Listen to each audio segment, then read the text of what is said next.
தேடி வரும் புகழ், விடாமுயற்சியால் கிட்டும் வெற்றி ஒரு சேர அமையப் பெற்ற மேசராசி நேயர்களே, இந்த மார்ச் மாதம் சுகபோகங்களுக்கு அதிபதியான சுக்கிர பகவான் உங்கள் ராசியிலேயே அமர்ந்து அருள்பாலிக்க இருப்பதால் நீங்கள் தொட்டதெல்லாம் துலங்கும் இனிய சூழல் நிலவும்.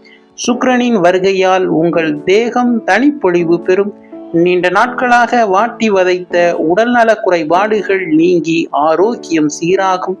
உங்களின் பேச்சு சாதுரியம் மற்றவர்களை கவரும் வகையில் அமைவதால் சாதிக்க நினைக்கும் காரியங்களை எளிதில் முடிப்பீர்கள்.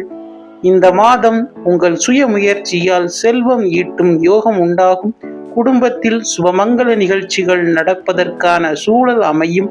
காதலர்களுக்கும் நண்பர்களுக்கும் இடையே புரிதல் அதிகரிக்கும். மாணவர்களின் கல்வியில் சிறப்பான முன்னேற்றம் ஏற்படும். மீண்டும் அடுத்த பதிவில் சந்திப்போம். நன்றி.